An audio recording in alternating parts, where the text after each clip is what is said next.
La discussion se déroule jeudi dernier à la Maison-Blanche. Dans le bureau ovale, autour de Donald Trump notamment, Mike Pence, son vice-président, le secrétaire d'État Mike Pompeo et le chef d'état-major. Le président sortant sonde ses conseillers. Existe-t-il des options pour agir contre un site nucléaire iranien dans les prochaines semaines? D'après le New York Times, qui révèle le fond de la discussion, les hauts responsables ont dissuadé le président d'aller de l'avant avec une frappe militaire pour éviter toute escalade.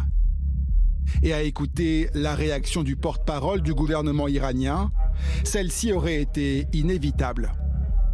Je ne crois pas possible qu'ils puissent vouloir augmenter l'insécurité dans le monde et dans la région.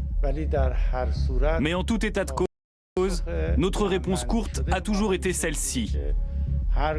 Qu'à toute action contre le peuple iranien, il sera apporté une réponse dévastatrice. Voici la cible, imaginée par Donald Trump. L'usine souterraine de Natanz, dans le centre du pays, son principal site d'enrichissement d'uranium, dont la quantité dépasse désormais de 12 fois la limite autorisée.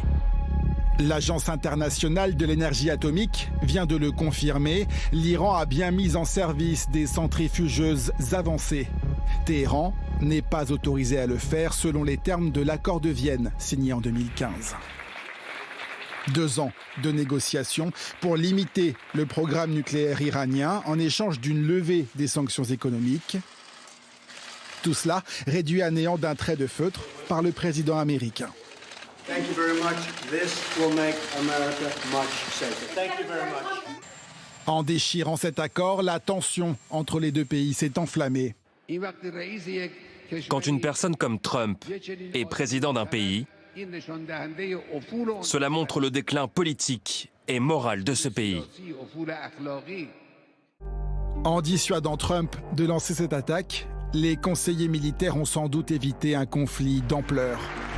Ils savent que le prochain président américain souhaite relancer les discussions avec l'Iran.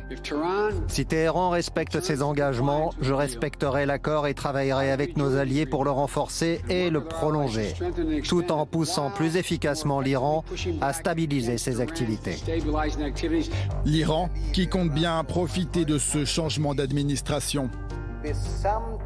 La nouvelle administration américaine peut ramener l'atmosphère de 2015, ce qui signifie que nous pouvons progressivement passer d'une atmosphère de menace à une atmosphère d'opportunité.